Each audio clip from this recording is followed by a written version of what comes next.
watching us live. Thank you to LiveLaw for bringing together yet another fantastic panel for a very current and relevant topic. The topic for our conversation today is criminalizing journalism and cinema. And who better than Mr. N. Ram? We all know him. He's the managing editor of The Hindu. He was the managing editor of The Hindu since 1977. And then he was also the editor in chief of The Hindu from 2003 up till 2012. So he's a senior journalist, well known for his fierce journalism.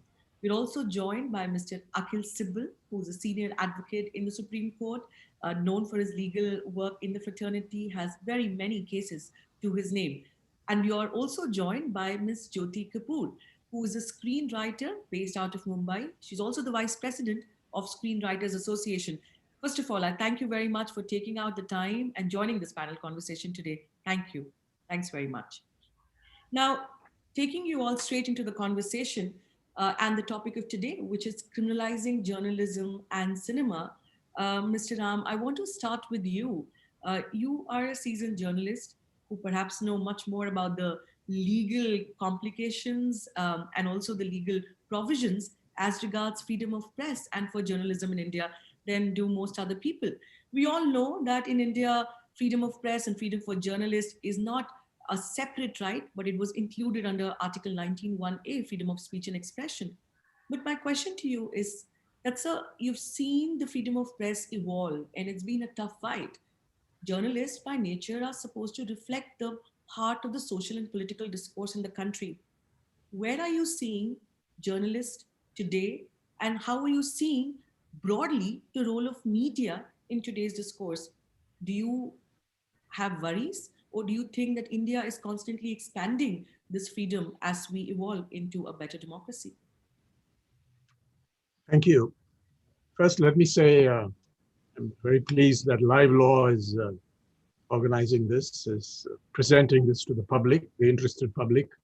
I'm a subscriber to LiveLaw and find it very, very useful, including the notifications. So let me put that on record. But on the questions, there was a time when I thought, when it came to freedom of the press and free speech in general, among developing countries, at least, India was in an enviable position. But that was 40 years ago. We had come out of the emergency, the dark chapter of the emergency, when there was censorship, detention of journalists, and so forth, along with politicians. And there were new opportunities opening up. There was a period of growth, buoyancy, of animal spirits in the press. Remember, at that time, it was mainly the press. TV was just barely on the scene. It wasn't news television, I meant. It was a time of great growth. And Robin Jeffrey, my friend, the political scientist, in a book, particularly dealing with the Indian language press, called it India's newspaper revolution. Today, if I was to claim that we are in an enviable position, I'd be accused of fake news. That's very clear. Now, looking at this, today there's even though, forgive me for citing an article in the Hindu, but there's a very good article by Sukumar Muralidharan, who teaches in the Jindal Global University, called Beating Down Critical Journalism, Creative Freedom. It's as though he knew that we were doing this discussion, because this covers both, but he didn't, of course. What he points out, and what I would like to underline here, is that the recent arrests and filing of criminal cases against several journalists and also other creative persons has exposed and widened the fault lines in our constitution and the law. For those provisions relating to free speech, freedom to speak out, and other freedoms as well, freedom to assemble, freedom of movement, and so on. These the fault lines have been exposed. We used to think we have pretty good protection, but actually we don't, because the conditionalities, the exceptions, the violations of what has been guaranteed in the law have been made possible by some escape clauses, and also by by executive overreach and failure of the judiciary to protect this adequately. I would, as you said, freedom of the press was read into the Constitution, Article 19(1)(a) by judicial pronouncemements, judicial interpretation, and we are very grateful to the Supreme Court of India as well as to various high courts for protecting this. There's been a significant addition, but there's been what Sukumar Muralidharan calls an asymmetry in the application of the laws, to put it politely. I would say an inconsistency, very, very mixed. Sometimes you get judgments that we think are very, very good. For example, there's an order to free the stand-up comic. Recently, the order by Justice Rohinton Nariman and Justice Gavai. I don't want to go into the details. Mr. Sibal is here to deal, to answer any questions on that. But so Faruqi, he has been given ad interim bail on conditions to the satisfaction of the trial court and so on. Good. And there have also been some good orders from the high courts. But by and large, I would say in the recent period, the higher judiciary has failed to protect what can be called the rights to freedom. Freedom of speech and expression, freedom of movement, and freedom to assemble peacefully.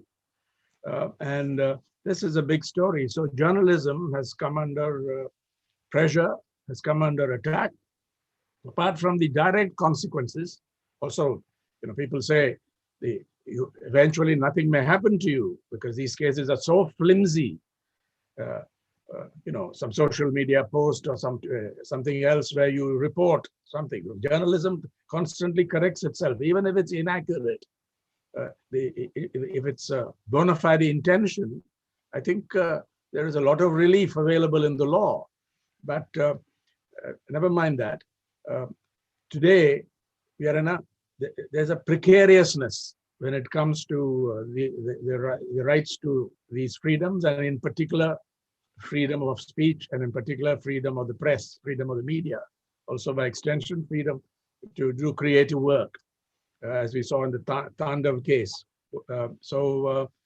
However, I wouldn't say that this is like an emergency. That would be a category mistake. I lived under the emergency. I saw what was happening. And total censorship, detention, that was different. We don't have to rush to go to that conclusion, but there are enough violations of what is supposed to be protected in the Constitution and the law for us to worry very, very deeply about this. There are still spaces where you can express vigorous opinion, strong condemnation of the acts of the executive, criticism of the judiciary, condemnation of the police, and so on. But I just want to read something from a judgment, a rather famous judgment, Arnesh Kumar versus the state of Bihar. I won't read a lot of it, 2014, which has been, I looked it up after I read it in this order by Justice Nariman and Justice Gavai in the latest case. But they say, this is what they say, and I think I'll end on that note. There's a battle between the lawmakers and the police, and it seems the police has not learned its lesson. The lesson implicit and embodied in CRPC. And then they go on to say that, very strong words, that for a person accused of an offense punishable with imprisonment for a term which may be less than 7 years or up to 7 years, cannot be arrested by the police officer or only on his satisfaction that such person has committed the offense. The police officer before arrest in such cases has to be further satisfied that such arrest is necessary to prevent such person from committing any further offense, etc. Those conditions are laid down, and they go on to say police officers still haven't come out of the colonial mindset. They are arrogant. Many of them are corrupt and so on. It's very strong stuff here. And then that's not all. the power to authorize detention, this is the magistracy, the power to authorize detention is a very solemn function. It affects the liberty and freedom of citizens and needs to be exercised with great care and caution. And then they go on to say, in fine, yeah, they also criticize many magistrates for authorizing detention without following this. In fine, um, when a suspect is arrested and produced before a magistrate for authorizing detention, the magistrate has to address the question whether specific reasons have been recorded for arrest.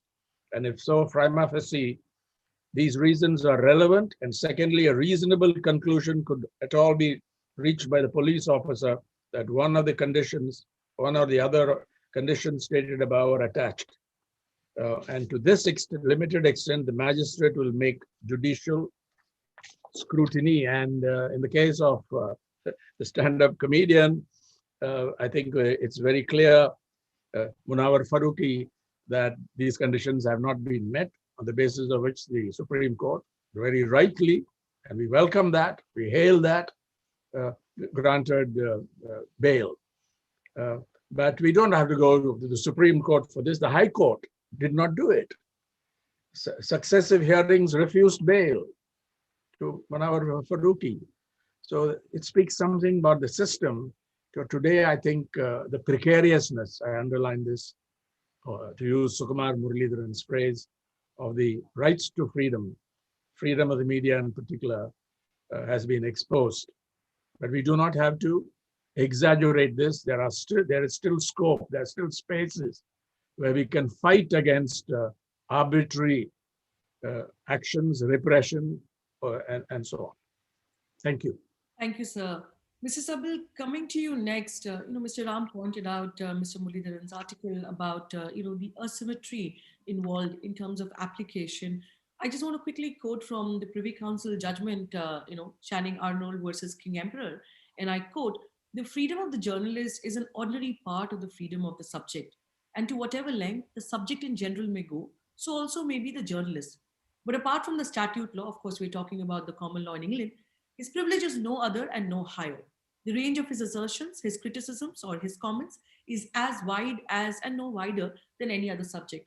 My question to you is that, sir, in India, we've had a series of Supreme Court judgments, starting from Romesh Thapar to Sakal to Indian Express newspapers, etc., where the freedom of press has been elaborated upon. But in application, should we just rest the debate on saying that it is ultimately in the implementation and therefore to each judge his or her own? Or are there guarantees in the law? Is there something that we can do legally to ensure that this kind of indiscriminate application could be limited in some way? And just kind of, so just another 30 seconds, what is happening on ground? As Mr. Ram said, yes, there is no declared emergency in this country, but what we are finding is this individual targeting, not just of journalists, but people from all kinds of creative field who are daring to speak up in whatever way. And all, if you just keep on putting false FIRs and say, go to the court and prove yourself, isn't that problematic in itself? Because it is individual, it may be harder to fight. So how do you see this entire thing legally, and especially also from a constitutional lens? Let me start by also thanking LiveLaw for putting this together, and you, Avani, for engaging with us today. And I'd also like to say that, I've always been a great admirer of Mr. Ram. I grew up reading him, listening to him, and frankly trying to imbibe some of the values that he so, as you use the word, fiercely canvassed. Having said that, I would strike a slight note of disagreement partially with what Mr. Ram said this morning, to the extent that I believe that what we are seeing of late, in particular, in terms of the attack on journalists and perhaps the kind of attack on cinema personalities and media is of a different breed. And the fault lines that it exposes, to my mind, are not within the law. but as you suggest, Avani, with the implementation. But having said that, you know, implementation has been a problem, and that divergence between the law as it stands in principle and how it has been applied is not something of recent vintage. This is a problem which has been there, you know, for decades. But I think to imagine that what is happening now is just a blip and the individual excesses happening without anything which is a common orchestrated attack is to miss the wood for the trees. I think that what we are seeing is something a little more sinister. It's not just an attack on the freedoms we enjoy, the freedom of speech as a right. There is a larger narrative which is being orchestrated, which is to attack freedom of speech as a value. And what I mean by that is that there is an alternative narrative to dissent as a value, which is at the heart of freedom of speech, to speak truth to power, which is at the heart of freedom of speech. There is an alternative value, a competing value that is being propagated in a concerted fashion, and that competing value is the so-called nationalism. And therefore, those who dissent are being branded as anti-nationals, as terrorists, if you will. Terror laws are being brought against them. It's not just the ordinary IPC, but terror laws. UAPA is being invoked, which contains far more stringent bail conditions and requirements in order to secure bail. Because the ordinary law proceeds on the premise that bail is the rule and jail is the exception, but that doesn't apply with terror laws. So what we're seeing is this narrative which manifests itself with terminology like urban nexus, which is being coined and which is being spread. And though I entirely agree with Mr. Ram that we have not, and of course I didn't live through it, and he did, and he knows better, we have certainly not reached what history tells us about what took place during the emergency. But when people caution and comment that there is an undeclared emergency in place, what I suspect they mean is that we are on our way, and that what we are seeing should be something which alarms us at a deeper level, and we must not be dismissive about it as something which is just a temporary blip, but see it for what it is, which is part of this larger narrative and larger attack. And if we don't stem it now, and we don't rally now, and we don't address it now, then we may reach a place where those spaces which are still available to us today, as Mr. Ram rightly says, are start to shrink even further. And if we look at what's happening with the media, it's not simply the sort of selective targeting of those who are critical of the prevailing dispensation. And this is, I should say, bipartisan also. We are seeing things happening in Maharashtra where there is a different dispensation, which is also disquieting. I may find the brand of journalism of a certain individual to be abhorrent. I also believe that that individual has crossed the line, fallen foul of the law by propagating hate speech and encouraging hate speech on his shows.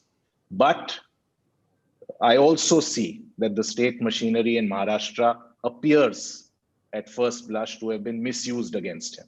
So this is regardless of which dispensation, and it's becoming a bit of a tit for tat kind of scenario.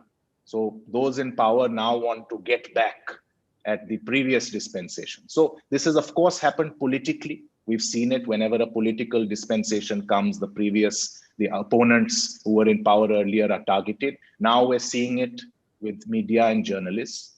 And there is also a takeover. There is also a takeover of media to make it less independent by encroaching upon it at a financial and other level. And therefore, we also have a transformation from a media that we recognized as one which broadly, apart from a fringe that was described as yellow journalism, regulated itself, observed a certain neutrality. And that is lost now. It has become of an extreme nature. There are opinions which are shrill. There is that objectivity, even while news reporting is being done, that is lost.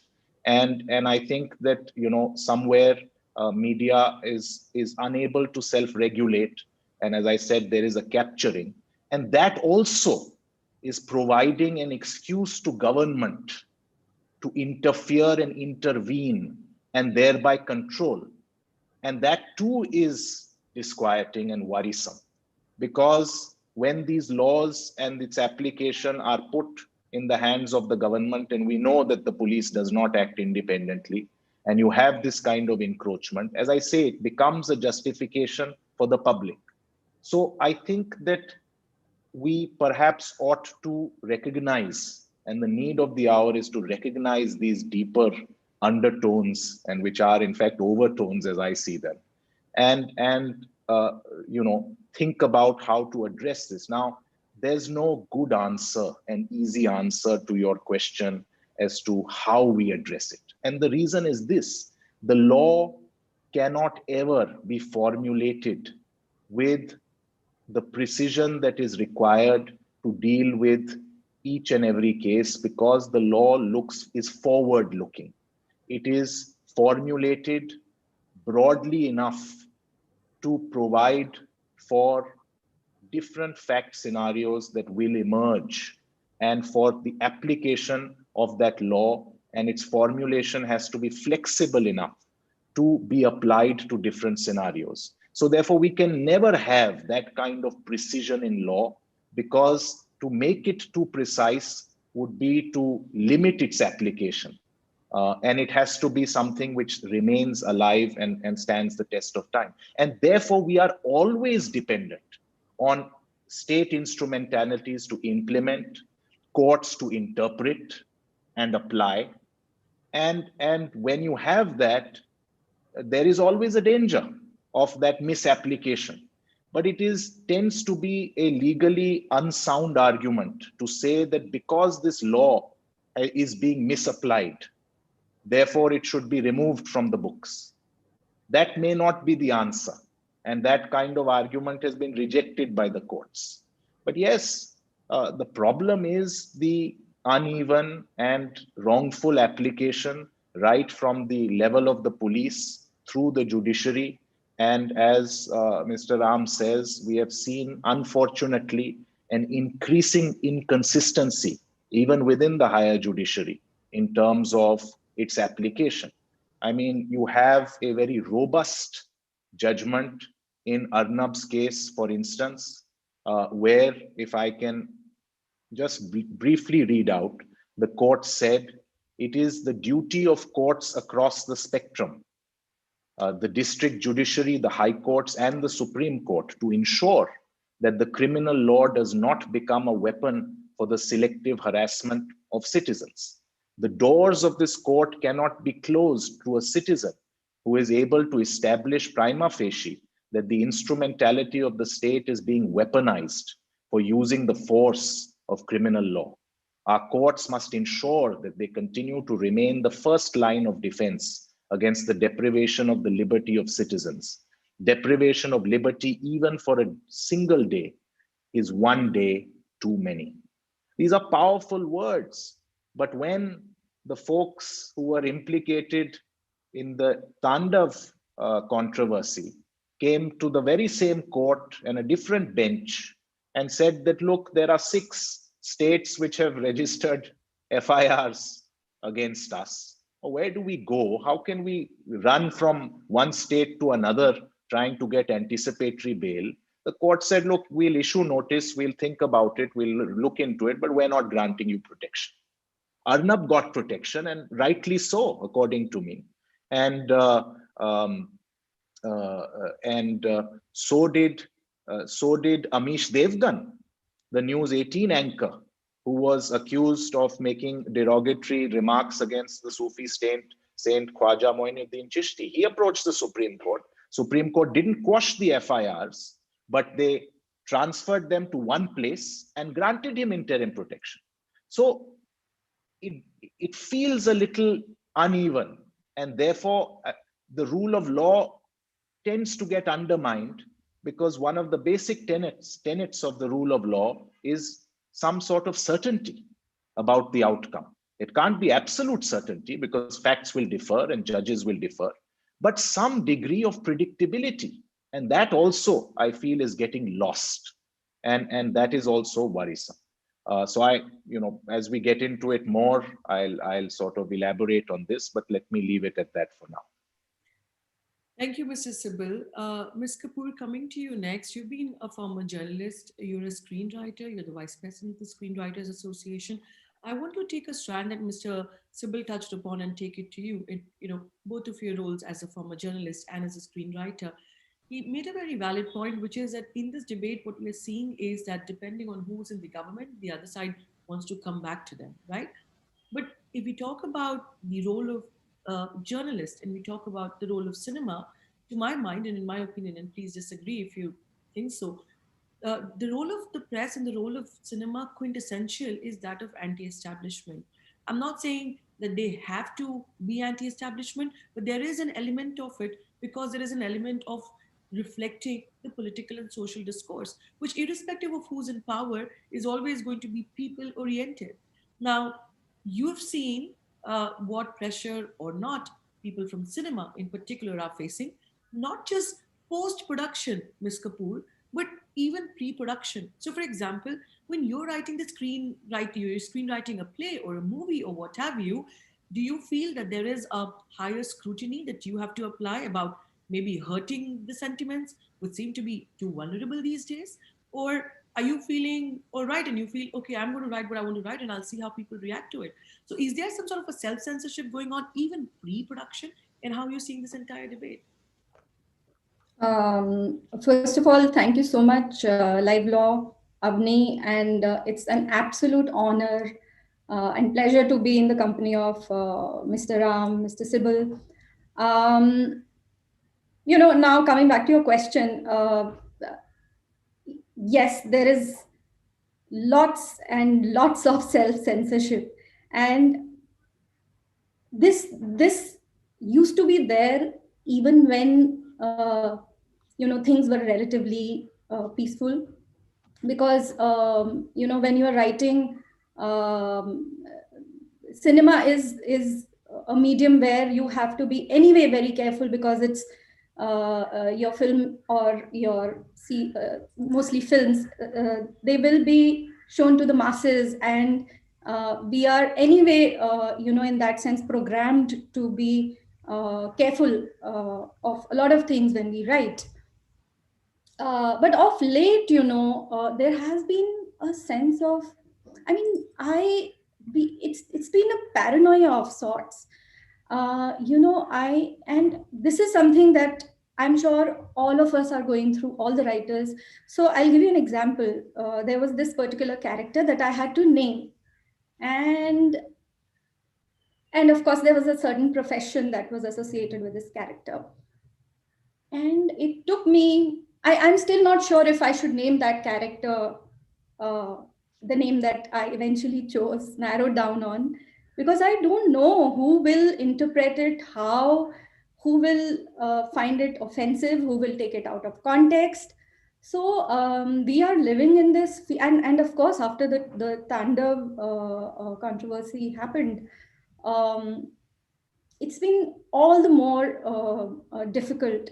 And it's very difficult to create when you are perpetually, when there is this fear looming large, you cannot create. The role of an artist, of a writer, is to portray the society in the way they perceive it. It is all very subjective. there is a reason why a certain writer is brought on board for a certain project. So, and there's also something very unfortunate that is happening as far as our contracts are concerned. There's this new clause that has been, very recently I've seen this new clause which talks about, so basically we are supposed to give an undertaking whereby anything we write will not be derogatory, will not be blasphemous, will not be libelous, will not stir any communal disharmony. Now, all these things are very subjective. You will not hurt anyone's religious sentiments. Now, what I create will go through various levels of vetting. And writers, I feel, are the most vulnerable entities in the creative team. So, and I understand where this is coming from, why a studio or a producer would want to insert that particular clause in your contract. Everyone is scared of, getting sued. But what happens is when in an atmosphere like this, all those burdens are transferred to the weakest entity, in that scenario. So writers are even more fearful than ever. And the burden of, so for example, we are supposed to indemnify the producers, the studios, and it is not reciprocated. So tomorrow, if so something that has been approved, we are mostly signing contracts where we are brought on board on a work for hire basis. So tomorrow I might be asked to change something, someone somewhere might, it's a collaborative process, someone somewhere might tweak a certain thing. But when it comes to defend yourself, I am alone. So the writer is feeling more vulnerable than ever. And yeah, it's really unfortunate. It's very difficult to create when you're perpetually living in fear. It's anyway very difficult to write. I mean, I'm sure it's very difficult being a lawyer, and Mr. Ram, it's very difficult running a publication like you do. But I'm saying it's it's not easy. It's not been easy at all. I wanted to come to you, Mr. Ram, but just on the basis of what Ms. Kapoor said, I have a quick question, which is not as easy to answer, but I still want to take this strand to you, Mr. Sibal, and ask that legally, please help explain to our audience who are watching us live, how does this passing the buck to the most vulnerable person in the chain work? And what does the law say on it? So, for example, in a creative venture, which is of the size of a big movie, let's say it's a movie. For those who don't know, Tando was being made for 2 years, right? Now, 2 years is a long time. The political scenario may change, and suddenly the discourse may change. But the person who's kind of responsible for making the film has a huge team of people, all of whom may have very different subjective interpretations, different sensitivities, right?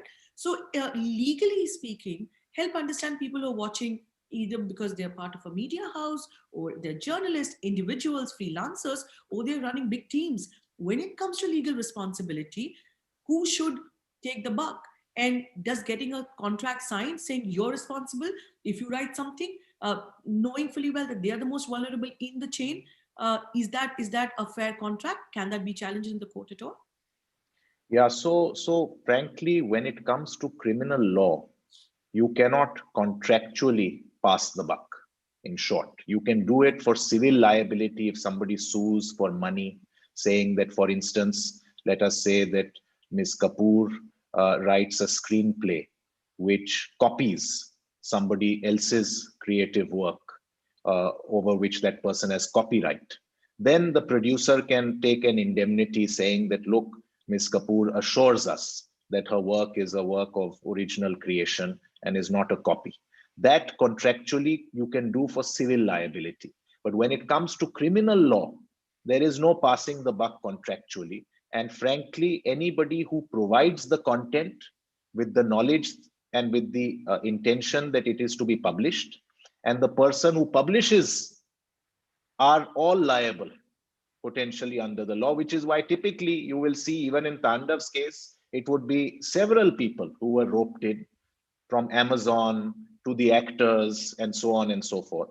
And that happens with newspapers. The editor is roped in, the particular journalist is roped in.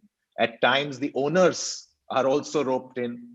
So unfortunately, the law, in that sense, criminal law casts its net wide, because if the offense arises from that dissemination of that particular content, then the person who created it and the person who disseminated it are both potentially within the reach of the law. Of course, there are aspects of intent and so on, which would need to be established. But Ms. Kapoor made a very, very important point. And I think this is precisely how the chilling effect, as we call it in law, over a creative person. This is the fear and the terror that they experience. And remember, I mean, ultimately, for original creative work, you have to freedom to think, to write, to create is really the source, the space from which that creativity emanates. It's the sort of fountainhead of creativity, that freedom. And if you are constantly worried and looking over your shoulder and second guessing yourself, then it impedes the creative process itself at its source. Before the creative expression emanates from you, it is already pre-censored. There's an automatic inbuilt prior restraint, because the person's at the level of the thought, the impediment comes in, because somewhere there is a lurking fear.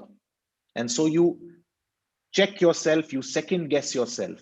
And so we are striking at the heart of creativity by allowing, unfortunately, the state to use its machinery to terrorize these people.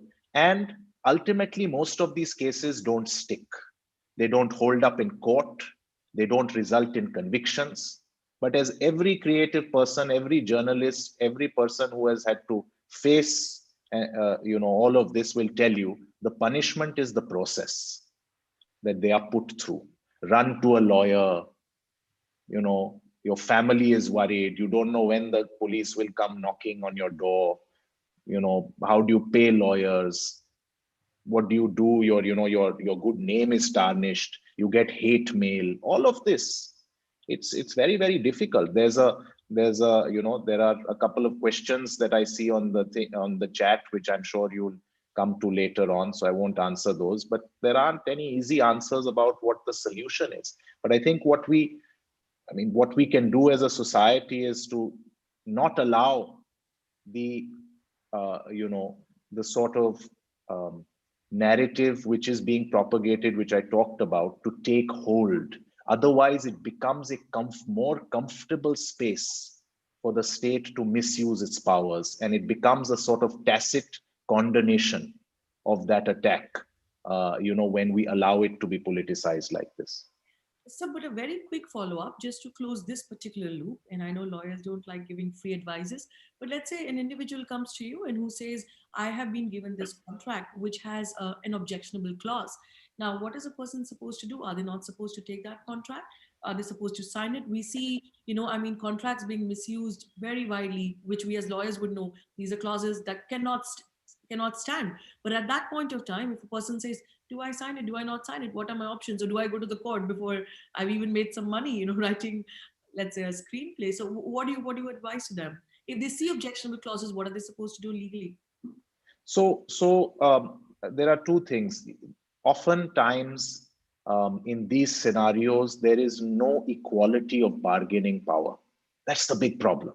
So that individual, if they don't cooperate with the big production house, which is the one that has prepared the, format. They have lawyers at, their sort of on their payroll. These contracts are done in a sort of approved format and in a prescribed way. It's very difficult for the individual to negotiate and say, no, change this and change that. The production house will simply say, sorry, I'm not going to accommodate you, and take it or leave it offer. So in that scenario, the only comfort that I can provide, and I say this with experience, this has happened at times, is there are some things on which you can push back a little bit. For example, I give you one example where oftentimes there are clauses for dispute resolution which are very onerous. So in the event of a dispute, they put it in a way where it's arbitration in a place which is far off from where the individual stays. So it's not convenient. Things like that, which anticipate a dispute and provide for a mechanism for resolving that dispute, which favors the entity with the greater bargaining power.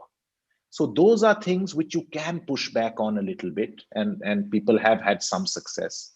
Other aspects which, if they are, won't hold up in court or are sort of unlawful. For example, if the person says, if the clause says that, look, in the event of a dispute, I will appoint the arbitrator who will decide the dispute. It will be a person of my choice. That is something which troubles, especially when that dispute happens, that, they'll appoint somebody who will be favorable to them. Now, fortunately, the law has, now evolved into saying that that kind of a clause is inoperative. And you can't have, you'll have to go to court and appoint somebody, get somebody neutral appointed. So there are routes in the with the law which will protect you, even if you've signed it, even if you've agreed to it, on the basis that that agreement is unlawful. So at times when I see that, I say to the person, doesn't matter, you can sign it, but I'm telling you this will not hold up. So in the event of a dispute, you will be protected. Right. Thanks very much. And I hope this also answers the question of Mr. Iyer, who is here with us in the Zoom room and who had posed a question as regards to responsibility of the producer. Mr. Ram, I want to come to you next with a different aspect of the issue that we're discussing, and which I may suggest, in my subjective opinion, is the most important part of the entire debate, which is the business side of things, both for cinema, for journalism, and for media houses. Now, when in India, we are yet to openly have a discourse about who's funding, both in terms of, either the media houses, print or TV, but also the cinema, right? Unlike theater, I had said this in the last conversation when we were talking about criminalizing comedy. Theater in India is, of course, a different debate altogether. But talking of Bollywood and people who are making tons of money, is people, who have made all their fortunes thanks to the mass media consumption. How do we look at the role of the business, and when is the time that we're going to question that? Because until we question that, until we go to the roots, as powers change, as parties change, this debate will go on, and this entire myth, if it is a myth about independent journalists, where is this breed? Who are they? And unless they are people who have legacy of big money, not self-starters. And that ties in with my question about how do we see the role of digital platforms with the business thing in mind. They don't have the kind of reach, but is digital media the only way forward? How do we think about people who say, I am concerned about the independence of media, but I don't have the kind of money to run a big media house, especially print? What would be your advice to them? So I've put in a couple of questions, sir, but please see how you best respond. Thank you. That's I think that was necessary and it's important. Yes. But let me try to connect what went on before with this side. In fact, Akhil Sibal, I think I think it was a good contribution to provide the context. It's which he broadened it, and I agree with him on the systemic issues involved. I would add to this, what is the elephant in the room, the far right, communal far right, going all out, speaking in the name of majoritarianism, going all out to attack what he called this value free speech as a value. So that's out. Let's be open about it. There's no question. The trolling, the kind of misuse of executive power, the authoritarianism, the arbitrariness, the pressure on institutions, in fact, the subversion of institutions, that's an ongoing process. So all that has to be put on the table. There's no time to go into the details. But let's take what happened to one of the few news television channels which are independent, at least in my perception and the perception of a lot of people. And everything is out to attack them. The income tax department, the enforcement, the CBI, totally baseless, because I've looked into the details, totally baseless. The matter is in court. So I don't need to go on some aspects. But see what's happened. That brings me straight to the point of business, because it's well known that tremendous pressure is being put on the owners, on the proprietors, on the ownership of these media organizations. There have been takeovers. There have been desperate sales to others because they can't. Editors have been forced out, often under pressure from the top, not always. But this is going on. Advertisers are pressured, are threatened that if you advertise on this, you're going to pay. And given the vulnerability of these businesses to official action, I think the scope for the proprietors protecting independence, there's nothing called absolute independence, but relative independence, where you stand by professional values. I think that's become very, very precarious today. I repeat, it's not an emergency yet. He also agrees on it. We could be on our way, or may not. I think apart from the brute force, the police actions, the violence unleashed in Delhi, in part of Delhi in February 2020, where the victims are sought to be punished. That's a different matter, different chapter with what's happening today. Given all this, I think it's not just the fear of physical terror and violence or force.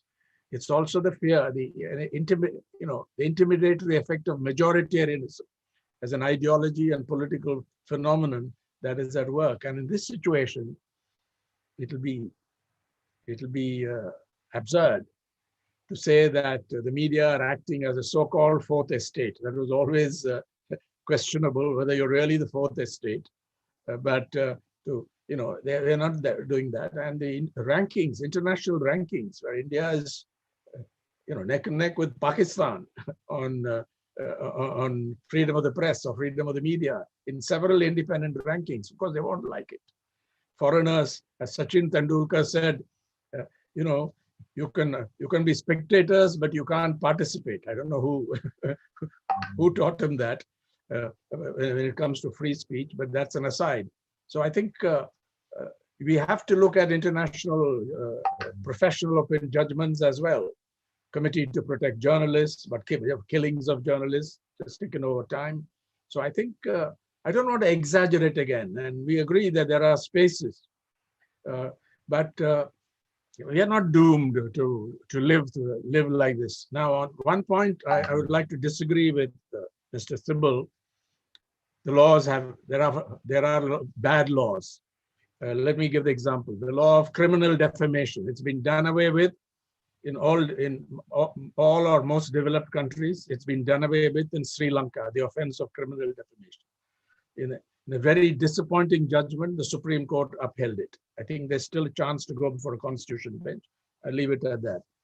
This scandalizing the court, Section 2C1 of the 1971 Contempt of Court Act. We challenged it before the Supreme Court, withdrew it. Some of us are challenging it before the Karnataka High Court right now. That should go, in our opinion. 2C1, there's no place for it in a democracy.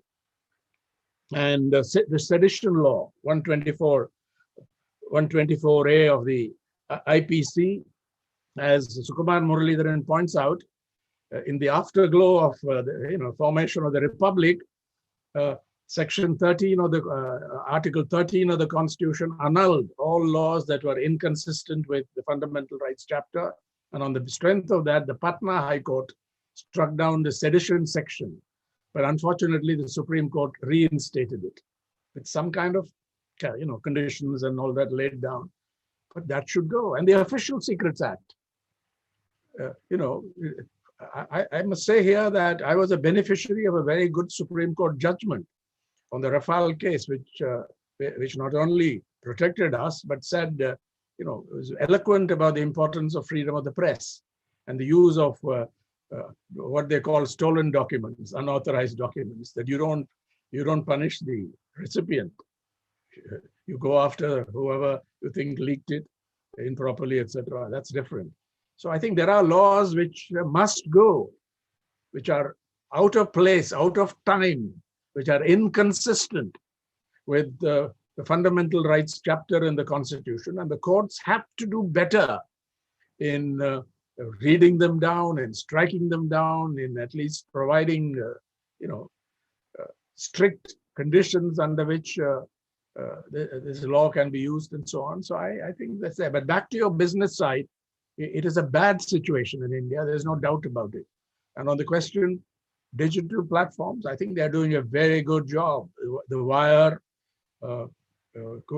Scroll, Quint, Caravan magazine. Hats off to Caravan magazine. I saw this.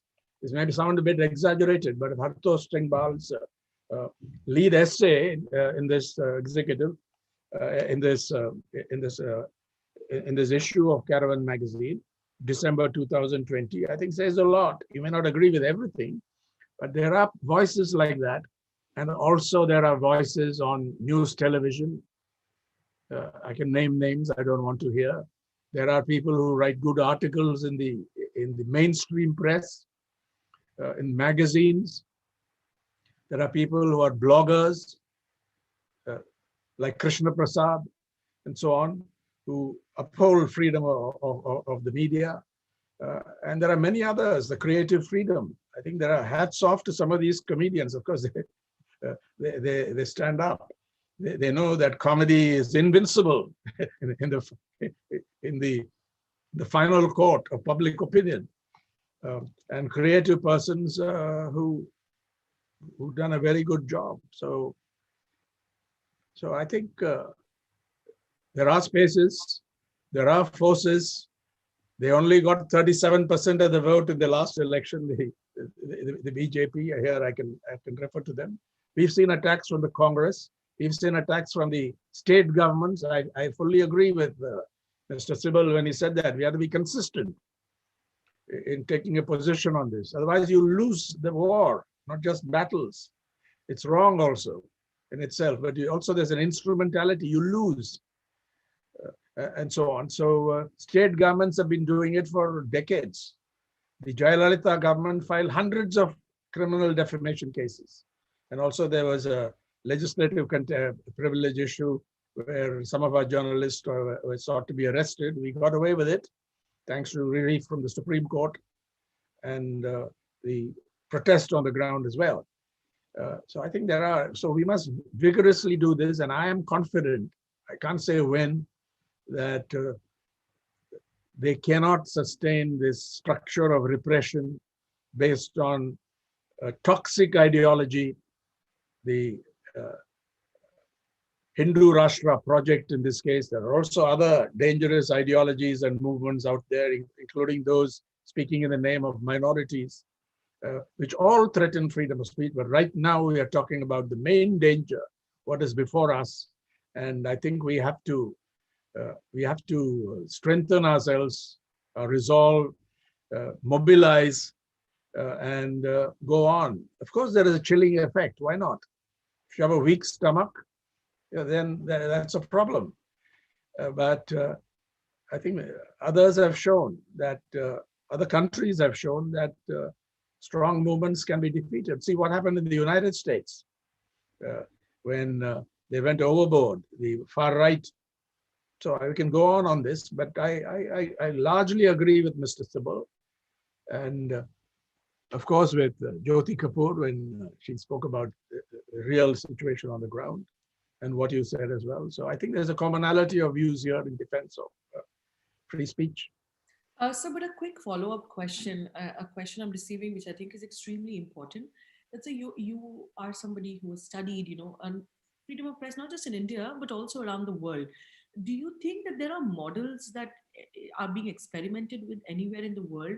So when we're thinking about, apart from the business, apart from the politics, apart from the law, when we're thinking about strengthening freedom of press in India and journalism in India, are there models that we are seeing anywhere in the world that India can take a leaf from and move forward? So I can give a legal example. For example, in India, in a separate debate, when we talk about, law firms not giving back or lawyers not giving back in the society, in America, we see what we call public-private partnership law firms. That's a legal model where, law firms do work for money, etc. But they also do substantial pro bono work, and they've integrated that. I'm sorry, in the model itself. Is there something, we have not seen that in India at all, for example, in the legal field. But in terms of journalism, in terms of media, in terms of press, what is the future? What is the future of the press? And are we seeing it anywhere in the world that people in India thinking in this direction can further think? Mr. Ram, just before you answer that, if Avni permits me, I just want to add to that and pick your brains on a sort of dovetail question, which is this, and it's something which really has been troubling me. I think we'll possibly all agree that there are certain sections of the television media in particular that have gone overboard, and they, as a lawyer, I can say that in my view, they've crossed the line. That the freedom that they enjoy does not accommodate for brazen hate speech. Now the worry that I have is that leads us to the slippery slope of enforcing the somewhat problematic laws that are there at the hands of the government ultimately. Because what's the remedy in law? The remedy is to prosecute criminally when you fall foul. And that means that we leave it in the hands of the police and the government. Which means that they will go after those who annoy them and not go after those who don't. And as you said, sir, that there is, a redefining, in a sense, of the definition of democracy that is underway, which is to make it majoritarian, whereas rights and individual freedoms are in particular constitutionally meant for the voice of dissent, which is the only voice that needs their protection, because the voice which is consistent with the prevailing viewpoint needs no protection because it enjoys the protection of the majority. So what do we do? How do we regulate media? Because it has been unable to regulate itself. Whatever self-regulating bodies are there, we find that these particular television channels just opt out and ignore any sort of censure that they impose on them, and they simply say, well, we withdraw our membership from these bodies. We do not acknowledge their writ over us in any way. So what do we do? Because if we leave it in the hands of the police and the government, then we know where that takes us. Avani, if I may address this issue first, Absolutely, sir. Absolutely. Because I'm deeply interested in this. And Mr. Sibal has obviously thought about it closely. I think there are some, well, I agree that some kind of regulation is required, whether you're talking about the press or the TV channels. Regulation, no red flags there. The regulation in the proper sense. In the UK, which had this huge problem with tabloids, the red tops as they're called. I thought that I was in close touch with some of the editors like Alan Rusbridger of The Guardian, who was sort of a similar point of view. The Levison inquiry, I think, was a very good thing. And what came out, the final prescription, I think was a good model to follow. It was not accepted, as you know. It didn't go through because the media owners rebelled, and for whatever reason, mixed motives maybe. But what was the essence of the model of the proposal? It was to have self-regulation underpinned by statute. I think that would be a good model. Now in India, you have a statutory body for the press, everybody knows, quote, it's toothless, within quotes. It's packed with the wrong people, in my opinion. Too many people too many journalists, too many media owners, too many representatives of the press in this. MPs, why should MPs be on it? So the question then is, who do you appoint? Who could constitute an independent, not regulator, but yeah, that's the wrong model. I think the regulator. They're not really a regulator. It's just largely, it's supposed to protect the press against unjust or unauthorized exercise of power, and protect the public against rogue journalism, basically. It's done some good work over the years, some good stuff, work, but has failed to do its job. So back to the question of the Levison, the model provided by Levison. I think the BBC has something close to it. The BBC as a public broadcaster, where Ofcom looks over, the standards. Basically, the law has to lay down standards, and somebody has to supervise, keep an eye on a distant eye, if you like, on whether, a broad eye on whether those standards are being maintained, and then point it out. It puts pressure. Now, this brings you to the question, you need a culture, a public culture that values this. Without that, I think it's going to be very, very difficult. To answer your question, Avani, that, what's a model? I think there are countries which are much better off, say Norway or Finland, which usually come right at the top. The UK is not bad. The US is not bad either, although it came under attack from Trump, but they were mainly verbal in the press. You can see how the New York Times and the Washington Post and CNN and many others stood up to the bullying by Trump, the failing New York Times, fake news CNN, and all that. So you have robust, because they have systems, whatever their other faults, that value journalism, independent journalism, dissent, as Mr. That's value that the right to dissent, as that being at the heart of it, which Mr. Sibal flagged right at the outset. Amartya Sen has written about it, and various others. So I think we have a rich literature on this, but you need that culture. Now, do you wait for that culture to take shape? It may take 100 years or 30 years or whatever, or do you work hard right now to do it? Show it on the ground that you are building that culture right now.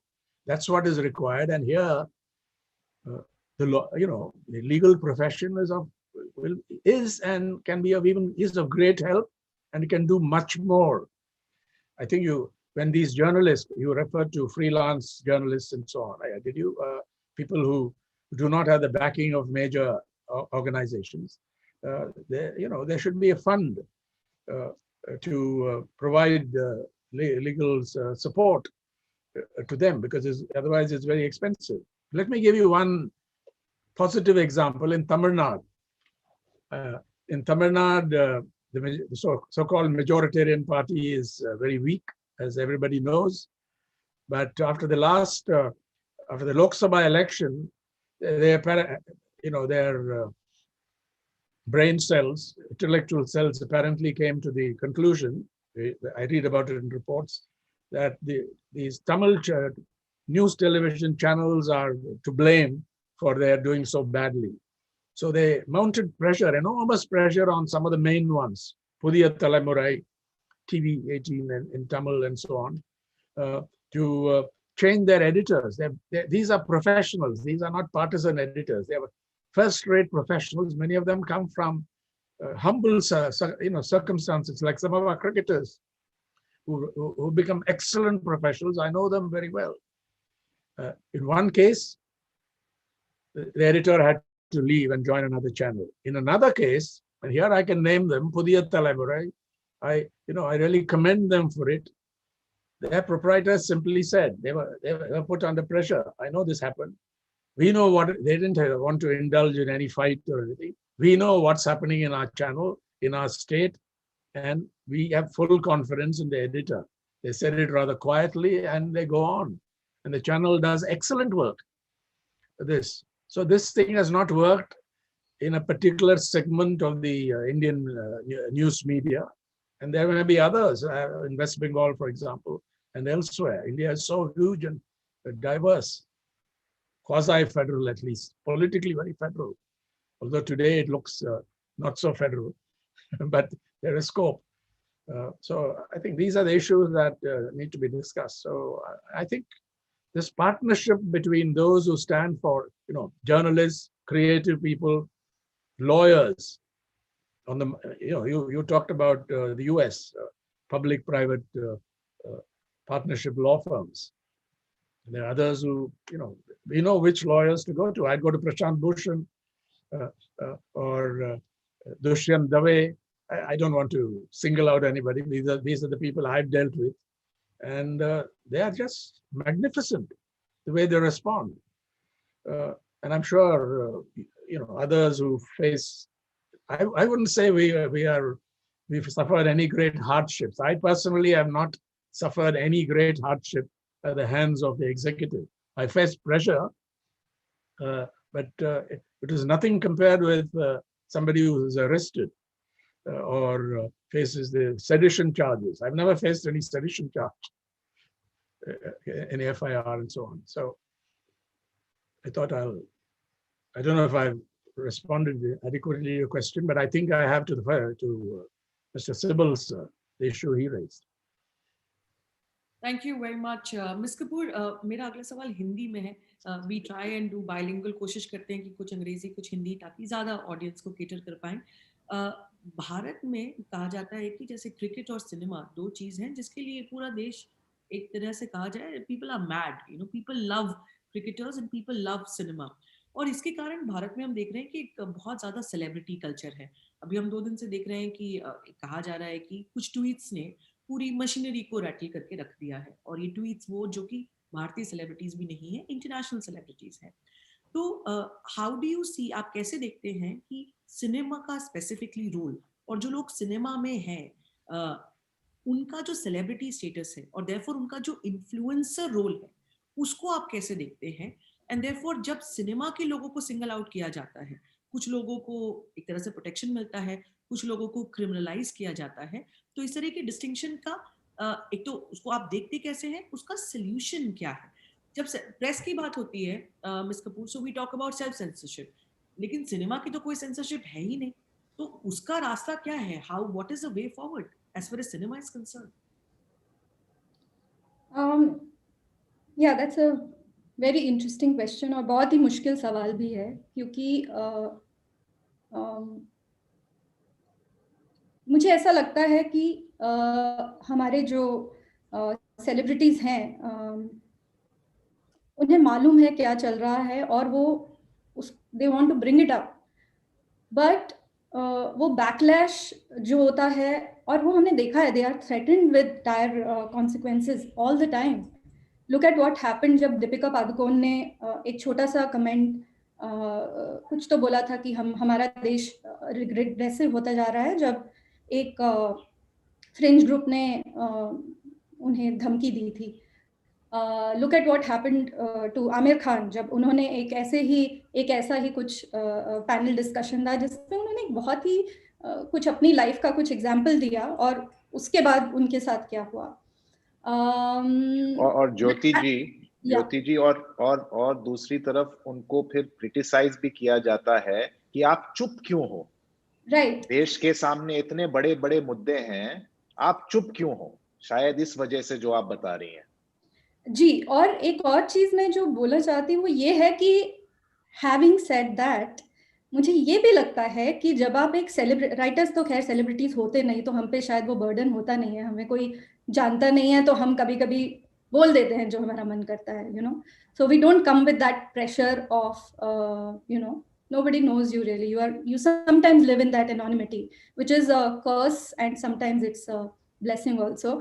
But coming back to the celebrities, मुझे ये भी लगता है कि आपके पास जो जब आप एक सेलिब्रिटी होने के पर्क्स एंजॉय करते हैं, तो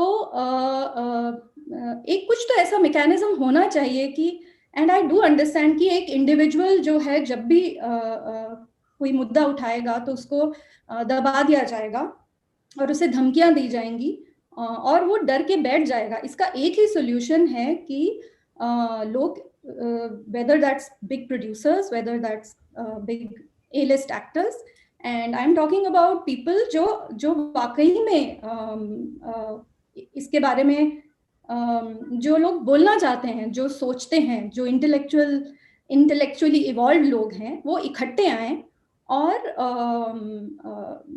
we have to come together. That is the only option we have. Unfortunately, like every other industry, Bollywood में हम अपने एक बबल में रहते हैं कि चलो इस राइटर को आज जेल हुई है ना, मुझे तो कुछ नहीं हुआ, देखा जाएगा जब मेरी बारी आएगी. Similarly, I think actors, they just distance themselves from any kind of, जब वक्त आता है बोलने का तो वो नहीं बोलते. मुझे ऐसा लगता है कि बोलना चाहिए, जो आपको लगता है वो बोलना चाहिए और इकट्ठे आके, there is only one way out. We have to come together. And और मैं ये नहीं कह रही कि ऐसा कुछ प्रोपेगेंडा नहीं कर रहे हम यहाँ.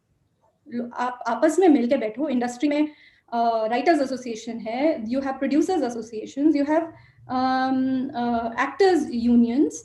We all should sit together and figure out a way to counter this bullying.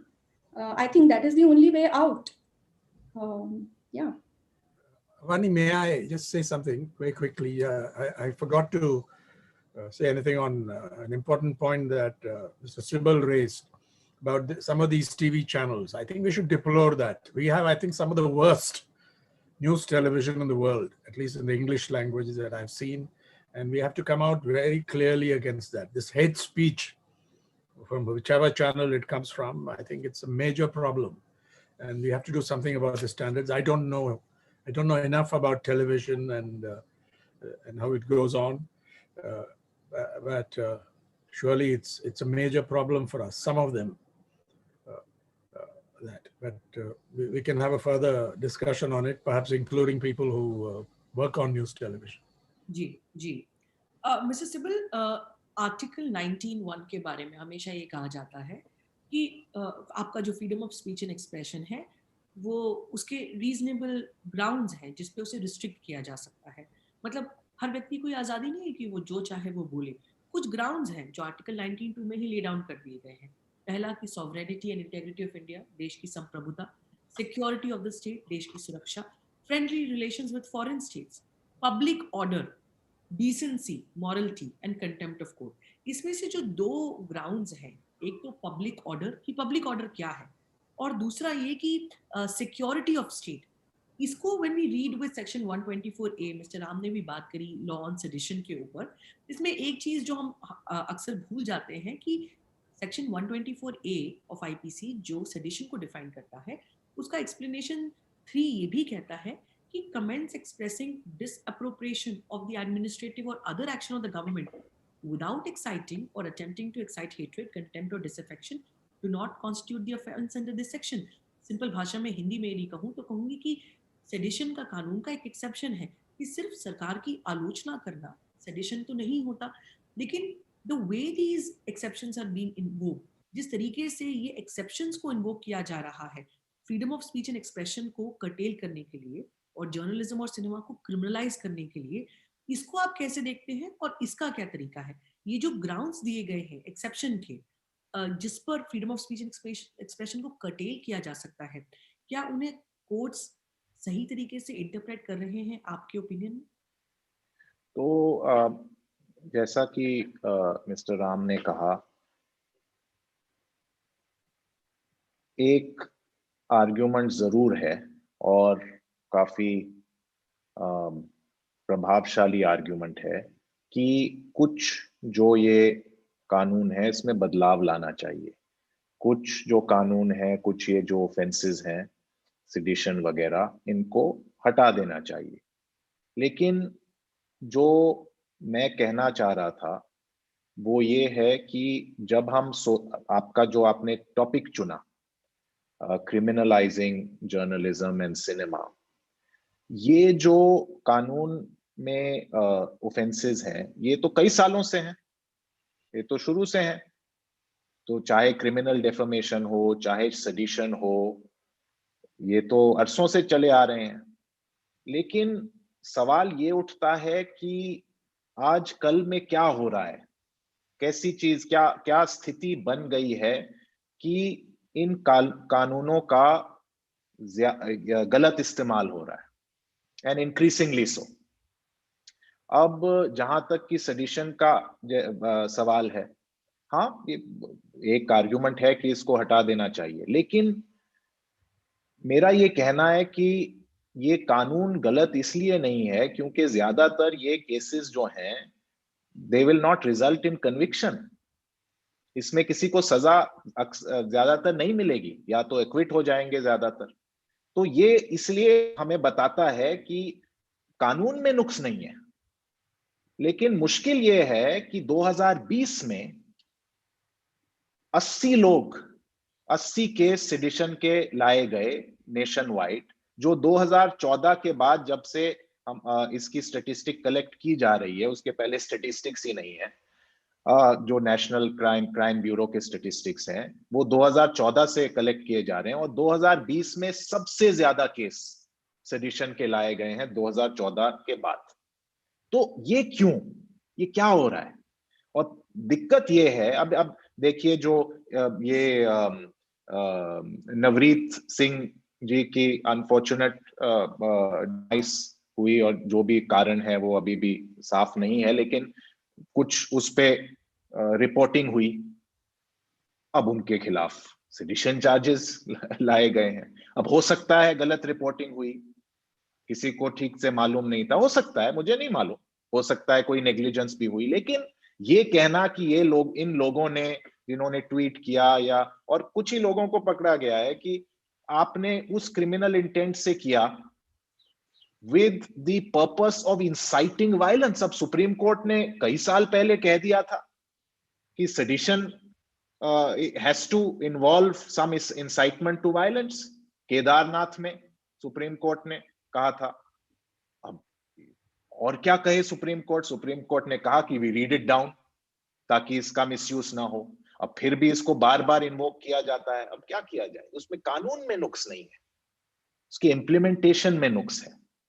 जहां तक कि क्रिमिनल डेफमेशन, बिल्कुल सही बात है, क्रिमिनल डेफमेशन भी मिसयूज किया जाता है, और वहां भी एक आर्ग्यूमेंट है कि उसको, हालांकि वो रिजेक्ट हो गई है, लेकिन हो सकता है फिर से वो कंसिडर करें। लेकिन आप ये भी सोचिए कि ये जो टीवी चैनल्स, मीडिया है, which are out of control, ये कितने लोगों की रेप्यूटेशन बिना फैक्ट्स के खराब कर देते हैं। डे इन डे आउट लोग खत्म हो जाते हैं। किसी को अक्यूज बना दिया, किसी को गिल्टी ठहरा दिया, डिटेल में ट्रायल की डिस्कशन टीवी चैनल पे होती है कि क्या ये गिल्टी है कि नहीं, वो प्रोनाउंस भी कर देते हैं, और बेचारे आदमी को का ट्रायल नहीं हुआ, कोर्ट ने फैसला नहीं दिया, लेकिन पब्लिक कोर्ट में उसको ऑलरेडी गिल्टी करार कर दिया। अब वो कहां जाए? वो इनके खिलाफ क्या करे? सिविल डेफमेशन सूट फाइल करे, 10 साल कोर्ट में बिताए। तो इन लोगों को सिर्फ क्रिमिनल डेफमेशन से डर लगता है। इसलिए क्रिमिनल डेफमेशन का सही, और हमारे जो कोर्ट्स की रियलिटीज हैं, अब ये कहना कि बाहर के देशों ने उसको हटा दिया, बिल्कुल सही है। लेकिन आप ये भी सोचिए कि इंग्लैंड में डेफमेशन का सूट 1 साल में तय हो जाता है, और उसमें अगर पाया गया तो hundreds of thousands of pounds का पेनल्टी उस पे लागू कर दी जाती है। तो लोग डरते हैं। यहां सिविल डेफमेशन से कौन डरता है? कोई नहीं डरता।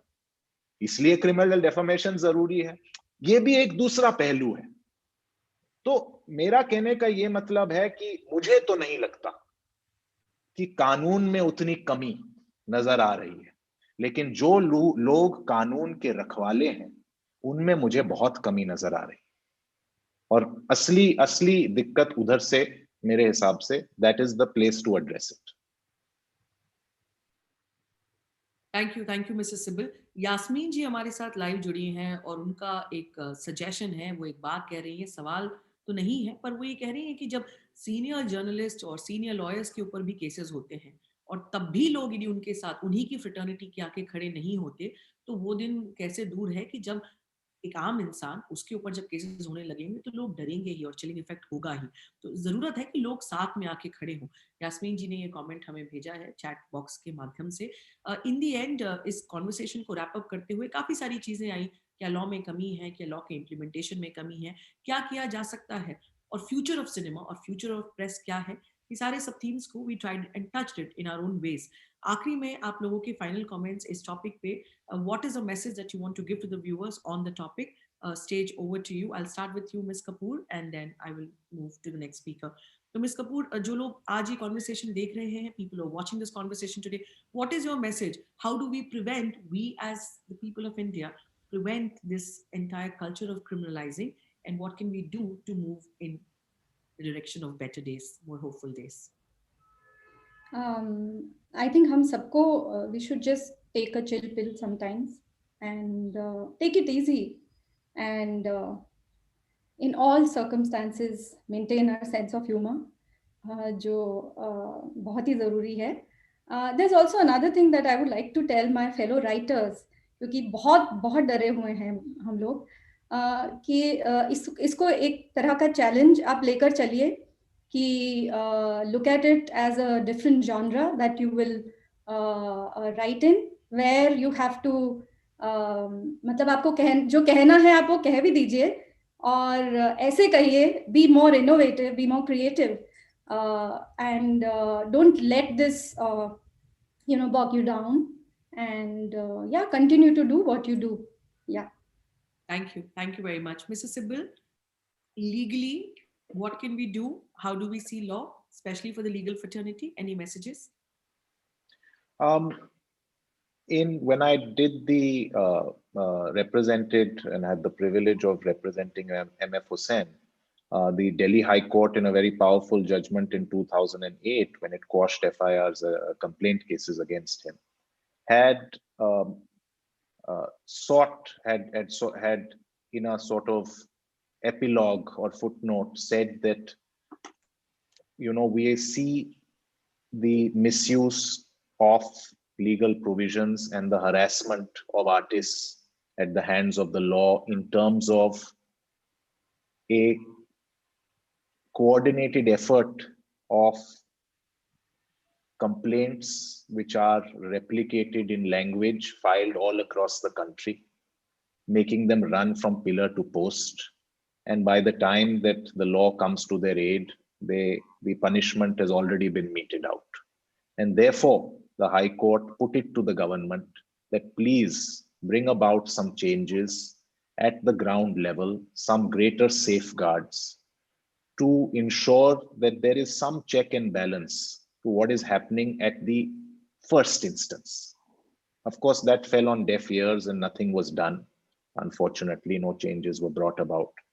But I think we need to really revisit what we can do at the initiation stage. How do we go about it? Do we ensure that the police powers are restricted? They are made non-cognizable. They're subject to oversight. One of the viewers posted a comment saying that should there be some disciplinary action when police brazenly flout judgments which probably they are not aware of, frankly. But what do we do? So there has to be there's no point the Supreme Court giving judgment after judgment saying this is the legal position, we stand for liberal values, we stand for freedom of speech. It's meaningless to the person implementing it at the ground level. He or she does it based on their own perception of what's right and wrong, and there is no accountability for it. So unless we revisit that, I don't think we are going to find a practical solution for citizens, number one. Number two, I would just like to also add that I think, and it's been my experience with the cases that I've done, that, this, though it appears that there is growing intolerance, I believe it is not spontaneous. I think that the society is more tolerant than it appears from the outside. But there are political forces at play. This is politically motivated offense. And that taps in, unfortunately. It rouses people's underlying prejudices, and then it ends up with tacit or overt support, which otherwise would not have come. And so we must recognize it for what it is and address it at that level. It's time, for us all to have, and some of us, and I include myself, to have a little more courage than perhaps we are comfortable with. Because if we don't sort of speak up and speak out against it now, then what we cherish will continue to slip through our fingers. And so I think we must understand what's happening, and only then will we be able to address it. Thank you, Mr. Sibal. Last word to you, Mr. Ram. Yeah, I find much of that, I'm very, very much in favor of that. But I'd say that, returning to the question, we must build this culture that values these freedoms. And it's an ongoing process. It was done during the freedom struggle and so on, and we have to continue it. There are many obstacles in the way, including, I must mention again, some of our laws, which are no place in a modern democracy, in a contemporary democracy. But apart from that, we have a pretty good constitution and structure of laws, although some recent accretions are deplorable in the name of fighting terrorism, extremism, and so on. It's happened in other countries also. But you've got to focus on it. And secondly, we must focus on young people. And I find a lot of young women also coming to the fore in journalism as well, apart from other, from creative fields. I'm involved quite deeply with the Postgraduate School of Journalism, the Asian College of Journalism in Chennai. And we find that if you focus on these values, a lot of them respond very, very well. But the problem is, once they go to a newsroom, it's out of sync with all that they've learned, or much of what they've learned in journalism school. Maybe you find it in the law as well, I don't know, in that field, but much more so in journalism. But I think you've got to stay with, do that. Start more journalism education and training programs, academic, professional, whatever, and then bring in experts, journalists. Journalism is not a profession in the sense of law is, or chartered accountancy, or medicine. And that brings me to the question that Mr. Sibal raised about regulation. What do you do with the rogue elements and so on? You have some answers, although they may not work perfectly, or in the case of medicine, not very well in India. But I think we must recognize it and bring experts from other fields, or experienced people from other fields, to educate journalists. We try to do it. Some other journalism schools also try to do it. But I think there is hope for the future there, because my experience is these people are innocent. Many of them innocent of the ways of the real world in India.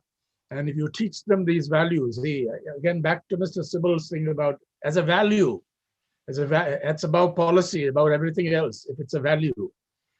But you've got to make it convincing, the case convincingly, and hammer it in, persuade them.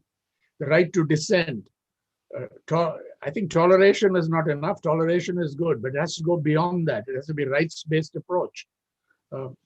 And I suspect that Mr. Sibal is right when he says people are not less tolerant, but probably more tolerant. That's been concealed by this phenomenon, the political phenomenon of communalism as a political mobilization strategy, speaking in the name of the majority, which is a fake claim.